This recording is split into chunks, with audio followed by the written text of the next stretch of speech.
Hello दोस्तों, इस video में देखोगे आप क्वेश्चन नंबर 6 हमारा 1.3 का लॉन्ग सा लिखा है, ज्यादा ही लॉन्ग लिखा है। रीड करेंगे आपके लिए एंड उसके बाद समझाते हैं।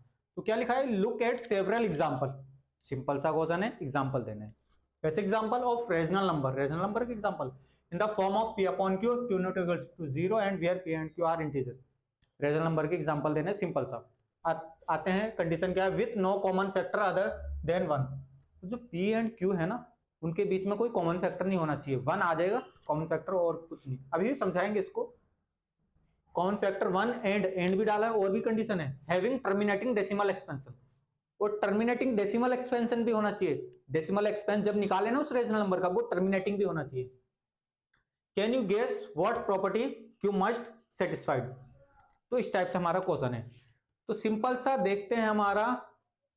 अब देखो, इसमें बोला है एक रेशनल नंबर लिखना है। जैसे कि कोई रेशनल नंबर लिख देते हैं, जैसे कि मैंने लिख दिया आपके सामने 3/7। ये रेशनल नंबर लिख दिया मैंने आपके सामने, सिंपल सा। अब इसके बीच में अगर हम कोई रेशनल कॉमन फैक्टर निकाले, इनके कॉमन फैक्टर निकाले, इसका 1 एंड 3 होगा और इसका 1 एंड 7 होगा, तो 1 ही आ रहा है कॉमन। तो कहना मतलब कि किसी सेम नंबर से कैंसिल ना हो, किसी सेम नंबर से कैंसिल ना हो, उस कंडीशन में लिखना जैसे कि लिखा पड़ा है। उसके बाद कंडीशन, उसके बाद जब इसका डेसिमल एक्सपेंस करे ना, वो टर्मिनेटिंग भी होना चाहिए। जब करके देखेंगे हम इसका डेसिमल एक्सपेंशन कैसे होएगा। पॉइंट लगाएंगे, 0 आ गया तो 2 जा गया, वो 7 4 जा 28, 2 बचा, पॉइंट लग रहा है 20, 7 2 जा 14 आ जाएगा। फिर हमारा कितना बचा, 6 बचा। तो ये हमारा बढ़ता जाएगा, अभी शायद ये खत्म भी ना हो। तो इस टाइप से हमने समझ के चलना है। तो ये वाला हमारा नहीं ले सकते, अगर हो भी सकता है अगर आगे डिवीजन करके देखें। तो देखो, एक सिंपल सा आपके लिए सेवरल एग्जांपल मींस मिनिमम 3 तो देने पड़ेंगे इनको। जैसे कि मैंने लिख दिया आपके लिए पहला एग्जांपल आपके लिए, मैं ये लिख सकते हैं, हम क्या लिख सकते हैं, 3/10। ये 3/10 लिख दिया। देखो, इनके बीच में कोई कॉमन फैक्टर नहीं है। और जब इसका डेसिमल एक्सपेंस निकालेंगे ना, तो आंसर आएगा 0.3 आएगा। तो ये टर्मिनेटिंग है। पहला एग्जांपल बहुत सिंपल सा हो जाएगा, बहुत सिंपल सा हो जाएगा। नेक्स्ट एग्जांपल देखो आप, नेक्स्ट एग्जांपल सिंपल सा हो गया ना। और ये 10 नीचे लगा के 1000 भी लगा सकते हैं, बट डिफरेंट देंगे।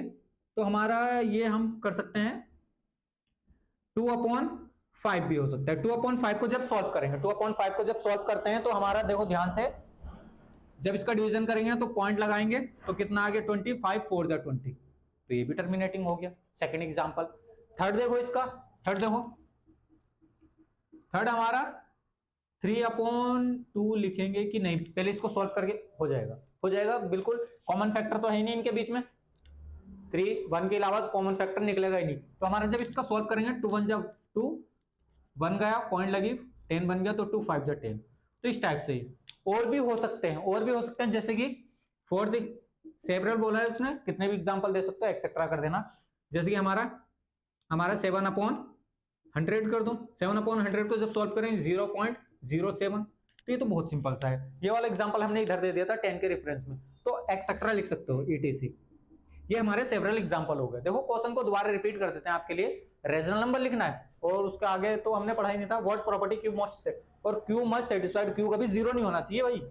तो जैसे कि आपने लिख दिया 2/0 लिख दिया, तो सम्स तो खत्म हो जाएगा, लो 0 आंसर। बट डेसिमल में तो आंसर आया नहीं ना, और क्यू को सेटिस्फाइड भी नहीं करा। तो इस टाइप से हमने सोच के भी चलना है। तो सबसे पहले तो रेशनल नंबर लिखना है, उसके बाद कॉमन फैक्टर नहीं होना चाहिए p एंड q के बीच में, नहीं है जैसे कि। उसका बाद जब हम इसका डेसिमल एक्सपेंस लाए मींस डिवीजन करें इनका, तो हमारा टर्मिनेटिंग होना चाहिए, जैसे कि टर्मिनेटिंग दिख रहा है। सिंपल सा क्वेश्चन था, बहुत प्यारा सा क्वेश्चन था, और पूछने वाला क्वेश्चन एग्जाम में। वीडियो पॉज करके नोट करना, और हमने स्टेप बाय स्टेप एक एक चीज आपको क्वेश्चन समझाया है, उसके बाद आपके सामने एग्जाम्पल रखे। बहुत सिंपल क्वेश्चन, बहुत ज्यादा। बाकी बहुत जल्द मिलेंगे क्वेश्चन नंबर नेक्स्ट में। धन्यवाद।